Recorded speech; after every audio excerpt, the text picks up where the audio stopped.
Bueno amigos, estamos hoy con Rafael Ayta, peruano, escritor, divulgador, ingeniero, historiador, investigador de la historia de los incas y del hispanismo en el Perú. Cuéntanos, Rafael, ¿cómo llegaron los españoles al Perú? ¿Qué se encontraron allí? ¿Cómo fue el impacto? Aunque ya había habido una conquista previa en México, pero seguro que encontraron cosas muy diferentes. Sí, precisamente lo que existía en el Perú era ya un imperio de gran extensión, muchísimo más grande que lo que encontraron en México, ¿no? Recordemos que el imperio incaico abarcaba lo que serían hoy 6 países, desde Colombia, Ecuador, Perú, Bolivia, Chile, hasta Argentina. Una extensión que no se había visto en América hasta ese momento. Pero por supuesto estaba conformado también por una serie de pueblos, etnias, culturas que habían sido conquistadas o anexadas por los incas en muy corto tiempo. Recordemos que la etapa imperial incaica no duró más de 150 años.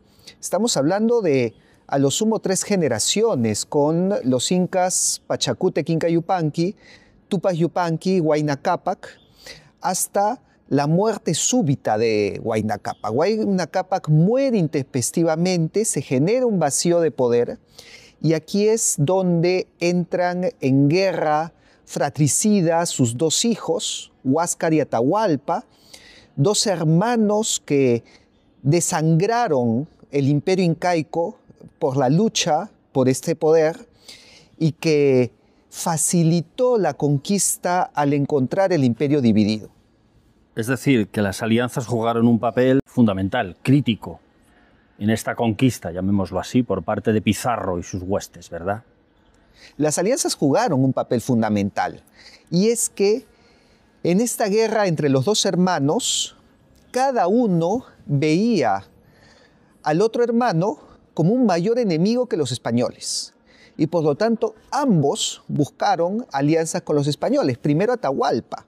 Recordemos que cuando Atahualpa es capturado en Cajamarca, no busca su liberación, sino que primero ordena que vayan a Cusco y asesinen a su hermano Huáscar, que estaba capturado en Cusco.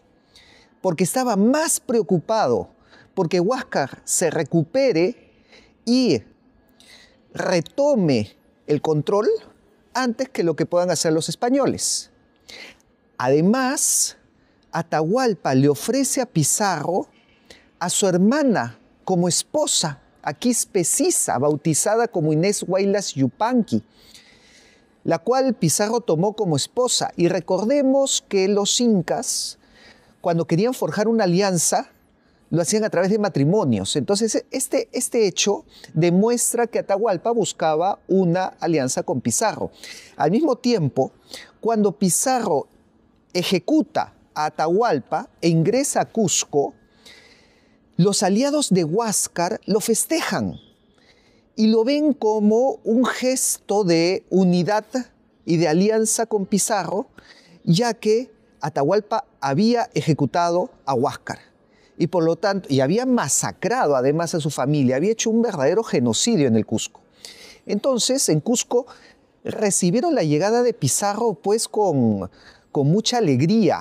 Las crónicas usan la palabra con holgura, ¿no? Que significa con fiesta, con regocijo. En estas 3 partes que me estás diciendo, los 2 hermanos y Pizarro, no hubo un comportamiento benevolente, parece, por ninguno de los 3, ¿no? Es decir, todos buscaban al final sus intereses.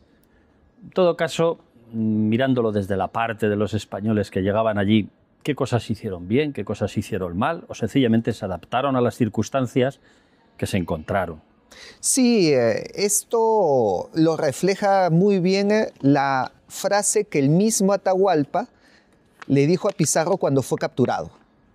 Porque le dice, usos de la guerra es vencer o ser vencido.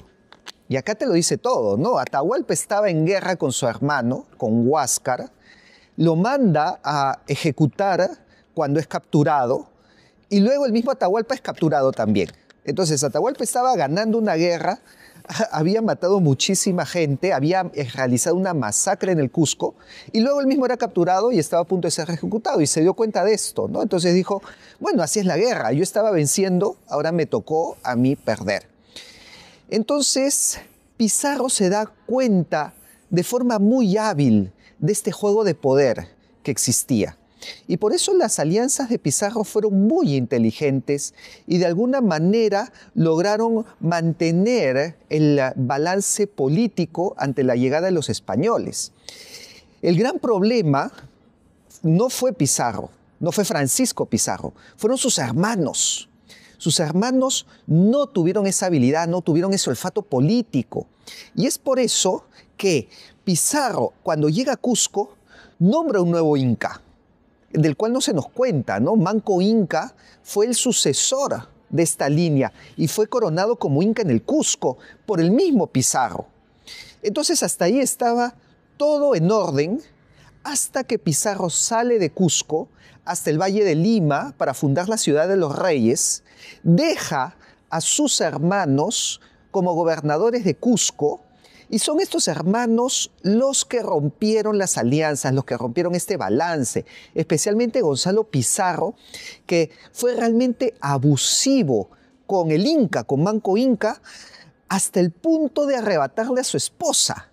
No, imagínate, o sea, ¿en qué mente puede caber, pues, que le vas a quitar la esposa a tu aliado y crees que todo va a seguir igual, ¿no? Obviamente que acá Manco Inca, pues, reventó, colmaron su paciencia y ahí es donde comienza la rebelión de Manco Inca contra los Pizarro, que fue pues la siguiente etapa de las guerras en la conquista.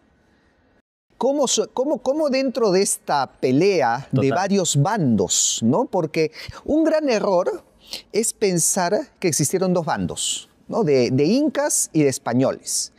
Y vemos pues que entre los incas estaban divididos, primero entre Huáscar y Atahualpa, y los españoles también estaban divididos, porque cuando Manco Inca entra en rebelión, al mismo tiempo Diego de Almagro se pelea con los Pizarro y le hace una guerra civil a los Pizarro.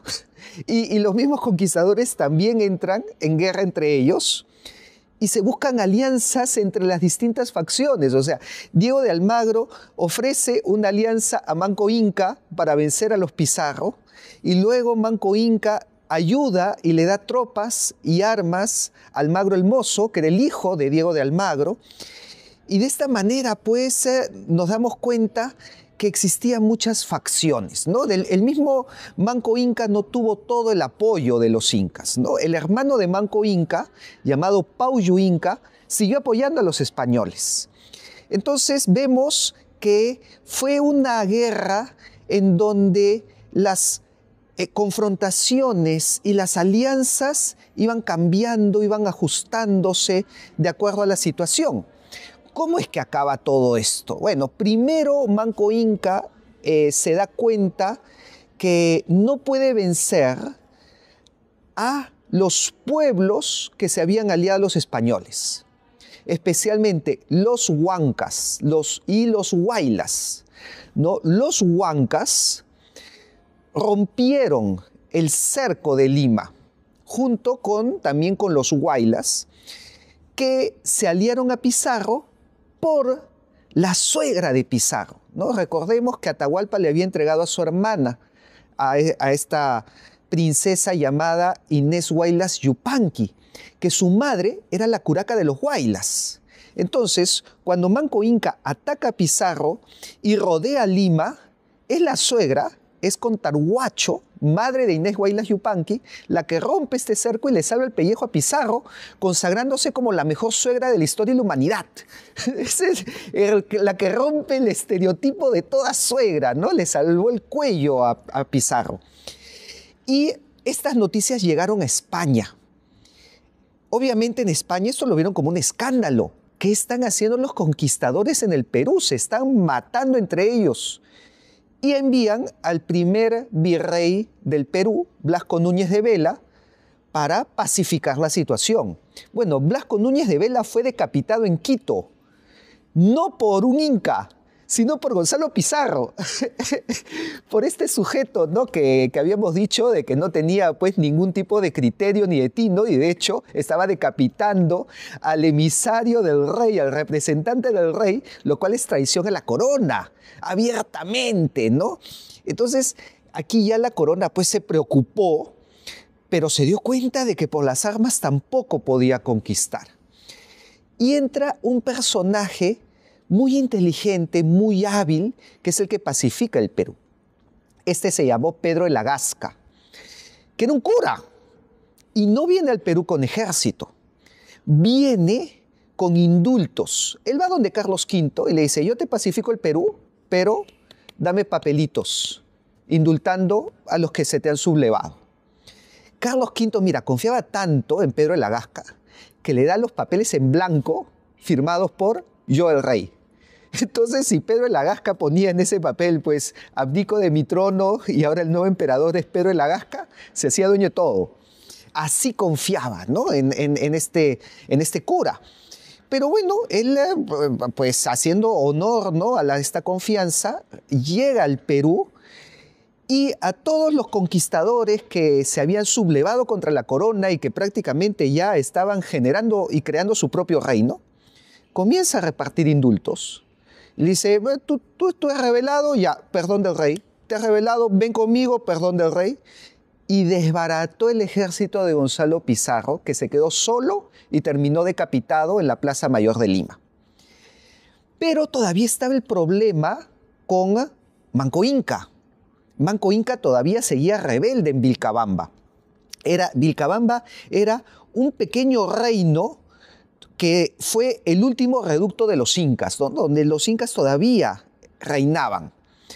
Por lo tanto, Felipe II le escribe una carta a Manco Inca reconociendo que su sublevación fue justa. Creo que esta carta debería tomarse más en cuenta porque es un acercamiento al Inca en donde el mismo Felipe II le escribe, os ruego que os pongáis en recado de Blasco Núñez de Vela, ¿no? O sea, se dirige al Inca como otro rey, ¿no? No ordenándole, sino yo os ruego que nos acerquemos. Y Pedro de la Gasca también sirve como embajador, el mismo Pau Inca, que dije que había mantenido su alianza con los españoles, sirve también como embajador, como mediador, y el hijo de Manco Inca, llamado Saidi Túpac, viaja hasta Lima, se reúne con el virrey Hurtado de Mendoza y firman una alianza, la cual es el Pacto Hispano-Inca. Es donde los incas se incorporaron al reino del Perú, siendo reconocidos como nobles por España. Es más, a la hija de Saidi Túpac se le entrega un título nobiliario, que es el Marquesado de Oropesa, y que fue el que identificó al heredero, al descendiente de los incas, dentro de este título nobiliario. Y bueno, los demás descendientes incas también fueron reconocidos con escudos, con privilegios, mantuvieron sus palacios, tuvieron una corte y vivieron como nobles dentro del virreinato por los casi 300 años del virreinato. Y eso lo vemos, ¿no? En los cuadros, en la iconografía.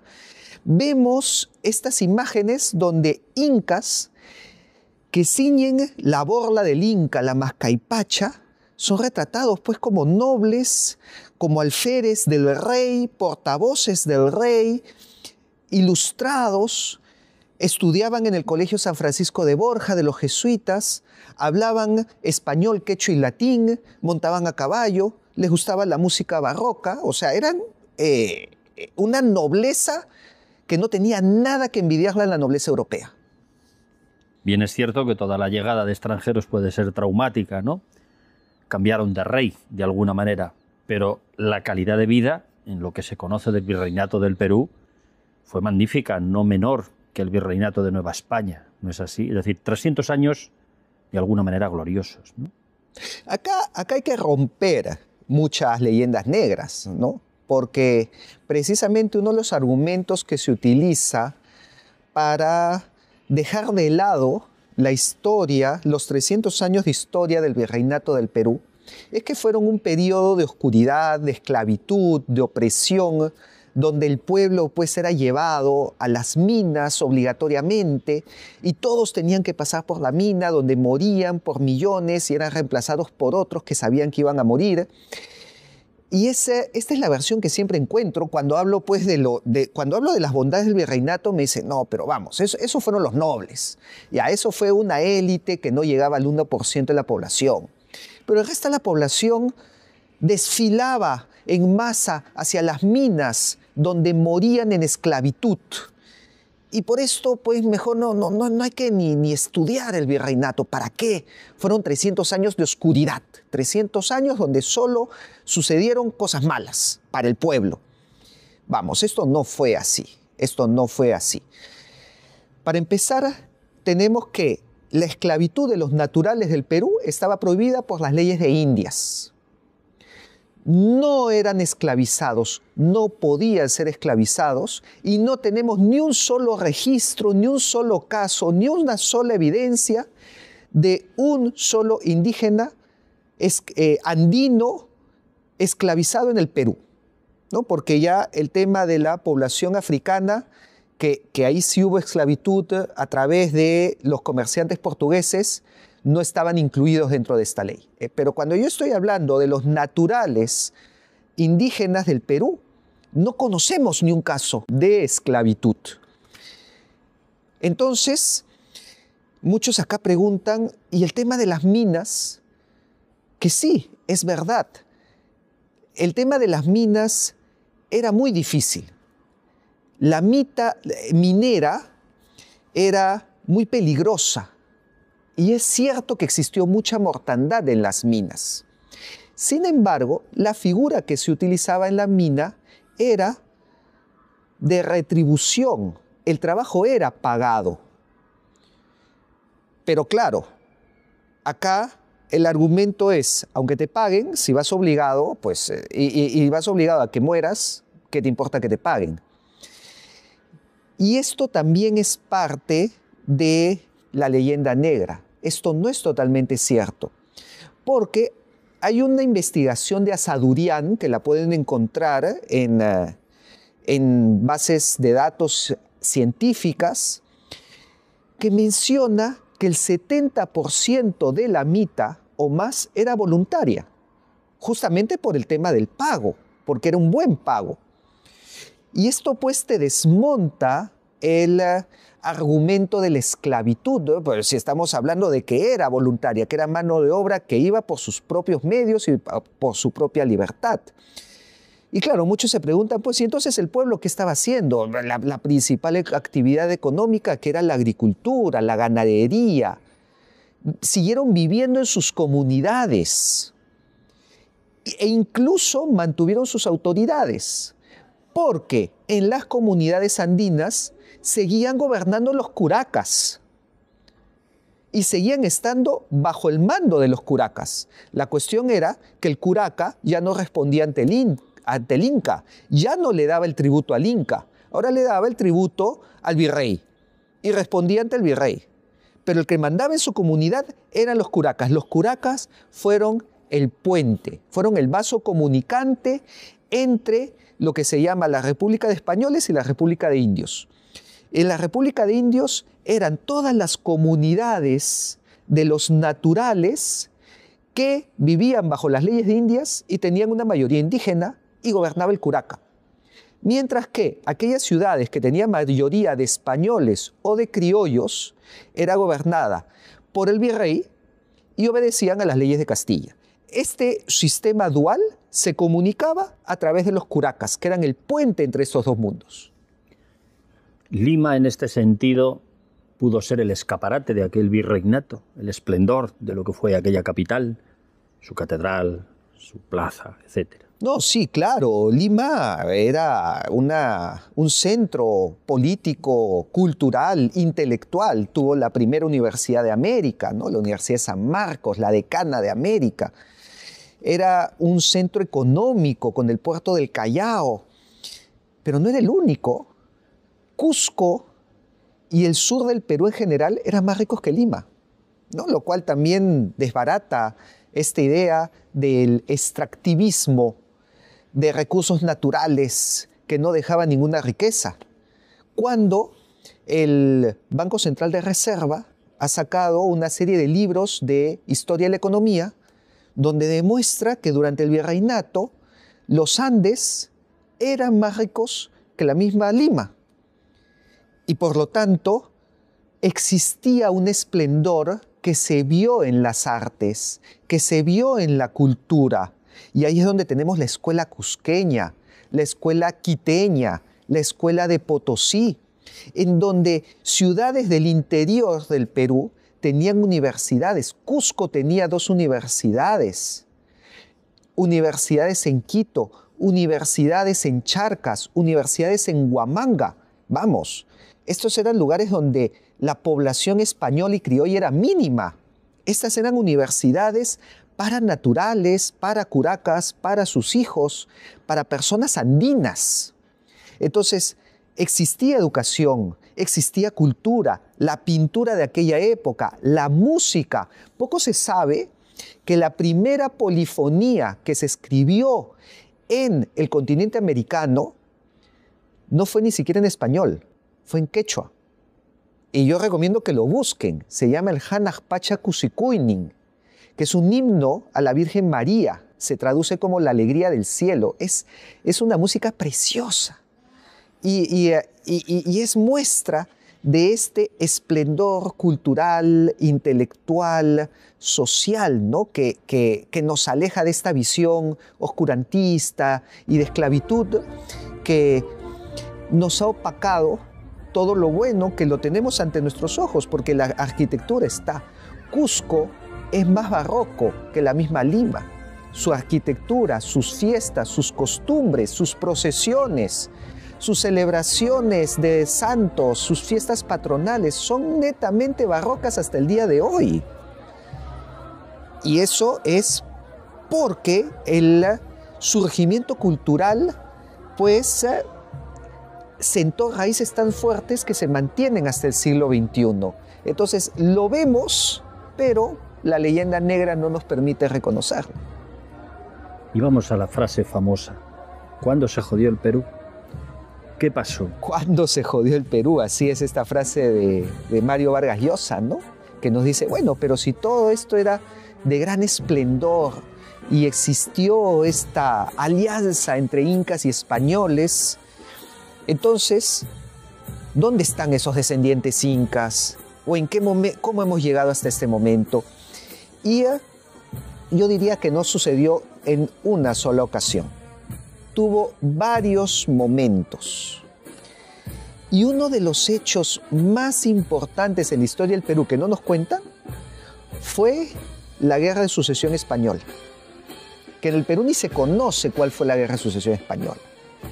Pero implicó el cambio de los Habsburgo a los Borbones. Y los Borbones hicieron una serie de reformas que le restaron el poder a los curacas. Además, la cosmovisión o la forma de pensar que trajeron de Francia era laicista. Sus reformas buscaban una modernización laical. Eso nunca fue aceptado en el Cusco. Hasta el día de hoy, Cusco, los Andes en general, son lo más católico que vas a encontrar en el mundo.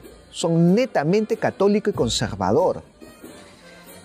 Y según también nos demuestran los hechos, es que uno de los principales gatilladores para la caída del imperio fue cuando se quitó la amalgama que nos unía. Y esta amalgama eran los jesuitas. La expulsión de los jesuitas de todos los reinos de España, incluyendo el Perú,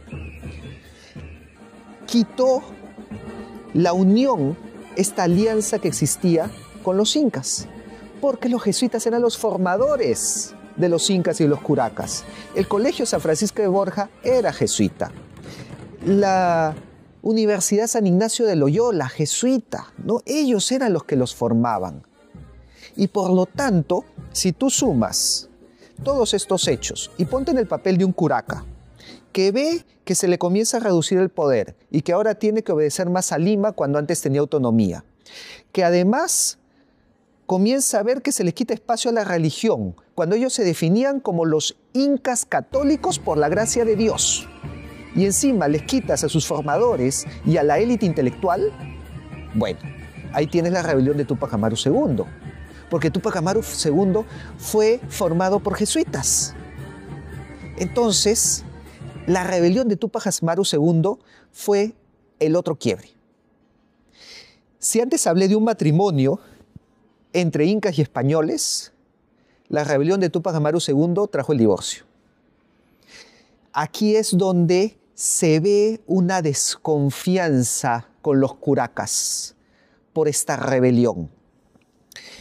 Pero aún así, y a pesar de que como consecuencia de la rebelión, también se perdieron mucho poder los curacas y los incas, ellos siguieron defendiendo al rey de España. Ellos mantuvieron su alianza con el rey de España. Hasta la batalla de Ayacucho. Pero vamos, la batalla de Ayacucho fue peleada por un ejército de peruanos que defendían al rey. ¿Contra? Contra extranjeros que venían de Colombia, de Argentina, de Chile. Porque el ejército independentista, el ejército de Sucre, tenía peruanos, tenía unos 1.500 peruanos, pero tenía más colombianos y venezolanos que llegaban a 3.000. Tenían argentinos, tenían chilenos que quedaban del ejército de San Martín. En el ejército realista que peleó en Ayacucho, habían 500 españoles. Y los otros 6.000 eran ayacuchanos, cusqueños, puneños, arequipeños, altoperuanos, lo que soy Bolivia, que eran realistas. Hubo un general realista, Antonio Huachaca, que incluso después de la capitulación de Ayacucho, no reconoció la república y mantuvo un estado realista en Iquicha hasta 1833. Entonces, ahí nos damos cuenta que los curacas, que los incas eran realistas. Ellos luchaban a favor del rey porque eran sus aliados y el rey era aliado de ellos y les mantenía un estatus y un orden político. Y ellos sabían que los llamados libertadores no lo iban a mantener, no lo iban a preservar. Además que estaban introduciendo una ideología contraria a la de ellos, contraria a un catolicismo conservador realista que los definía. Y el tiempo les dio la razón al final. Y para eso quiero leer una frase que le sentenció Antonio Huachaca a los libertadores y que dice: ustedes son más bien los usurpadores de la religión, de la corona y del suelo patrio. ¿Qué se ha obtenido de vosotros durante 3 años de vuestro poder? La tiranía, el desconsuelo y la ruina de un reino que fue tan generoso. ¿Qué habitante, sea rico o pobre, no se queja hoy? ¿En quién recae la responsabilidad de los crímenes? Nosotros no cargamos semejante tiranía. Entonces, ante la pregunta ¿cuándo se jodió el Perú?, también tenemos que mencionar que en 1825 Simón Bolívar le quitó todos los títulos nobiliarios, sus escudos y con ello sus riquezas. Les expropió las tierras a los descendientes incas y a los curacas, que desde ese entonces quedaron en el anonimato. Ellos, que eran la columna vertebral política de los Andes, cuando perdieron este poder, los Andes quedaron descabezados, acéfalos.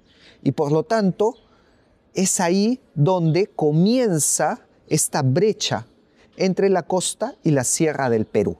Porque claro, Bolívar le rompió la columna vertebral política a los Andes al quitarle sus títulos a los incas y a los curacas, que eran los que mantenían la estructura de política y de poder en los Andes.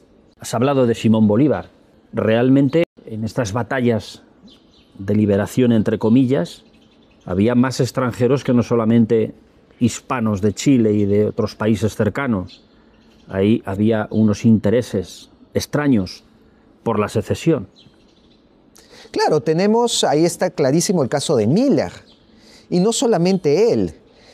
Si el día de hoy vamos a la Pampa de la Quinua, en Ayacucho, donde se pelea la batalla de Ayacucho, hay un monumento donde aparecen los nombres de todas las personas que intervinieron en la batalla, del lado realista y del lado independentista.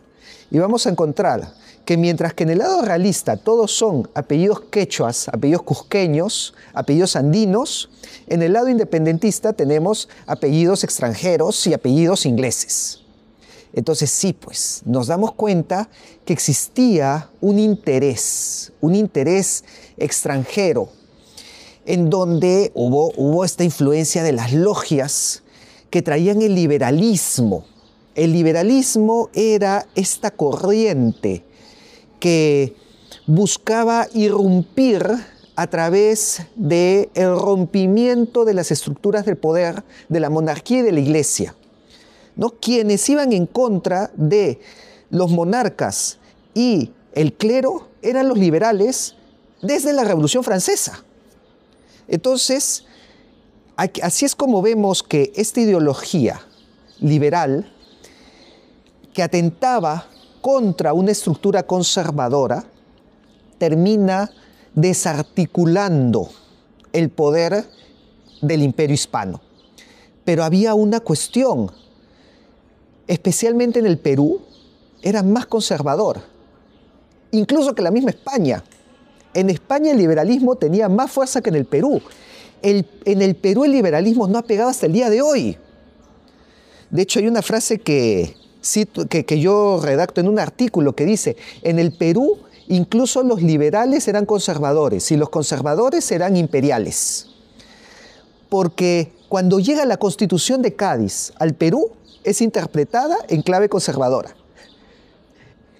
Y podríamos decir incluso que fue un enfrentamiento, cuando llega la Constitución de Cádiz, fue un enfrentamiento entre cuál de los dos era más conservador, ¿no? Eran los que aceptaban la Constitución por el rey o no aceptaban la Constitución porque eran más conservadores que el rey.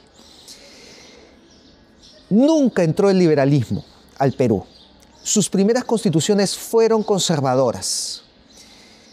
Hasta el día de hoy el Perú es muy conservador.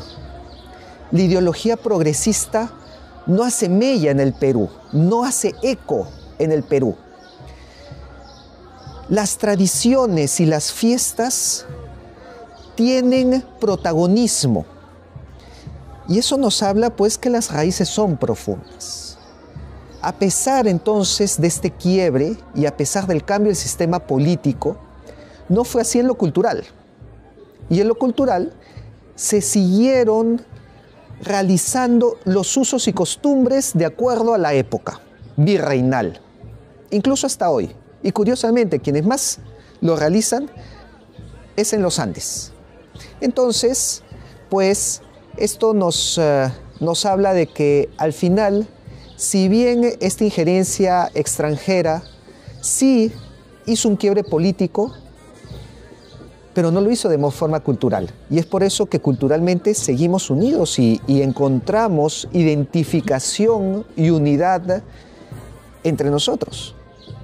Aunque geopolíticamente, en el fondo fue un desastre, porque vino la división en muchos países de aquellos virreinatos, y el del Perú es de los más divididos. Por supuesto, el Perú fue de los países que más territorio perdió. El Perú fue totalmente fragmentado y atomizado. Y si nosotros sacamos los indicadores económicos de lo que fue el Perú, encontramos que el periodo de la independencia ha sido la peor caída económica de su historia. durante la época de los Habsburgo, el territorio de lo que es hoy Perú representaba el 33% de la economía de toda Sudamérica. Con las reformas borbónicas pasó a ser el 25%. O sea, un cuarto de la economía de Sudamérica era solo el Perú. Después de la independencia pasó a ser el 10%. Y hoy no llega ni a eso, ¿no? Entonces, creo que eso responde a la pregunta de Vargas Llosa: ¿en qué momento se jodió el Perú? ¿Y de qué manera? Bueno, y aquella resistencia indígena a favor de la corona española en ese momento, es decir, a favor del virreinato, para evitar esa liberación que parecía que les prometían, ¿no?, desde el otro lado, no se ha reconocido suficientemente, tal vez. No se ha reconocido para nada. Sin embargo, ellos lo saben. Y muchos de los descendientes incas que están vivos el día de hoy lo toman en cuenta. Yo he conversado con estos descendientes incas que ya están identificados el día de hoy, que guardan sus documentos, sus papeles, los escudos que les entregó España.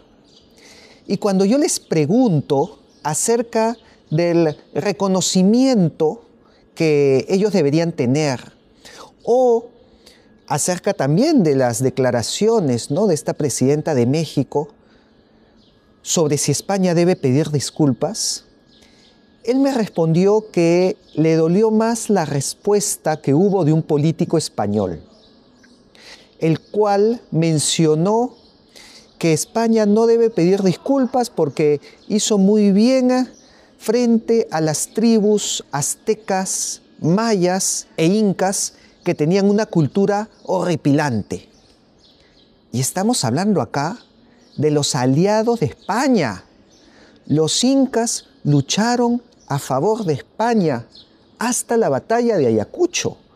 Y a ellos se les llama horripilantes. ¿Así es como tratamos a nuestros aliados?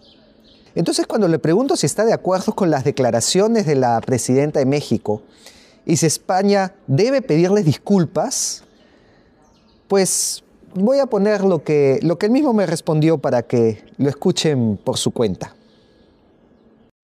Mi opinión personal como Yosel Canto Torres y descendiente inca es de que no España, sino la Casa Borbón regente debería de pedir disculpas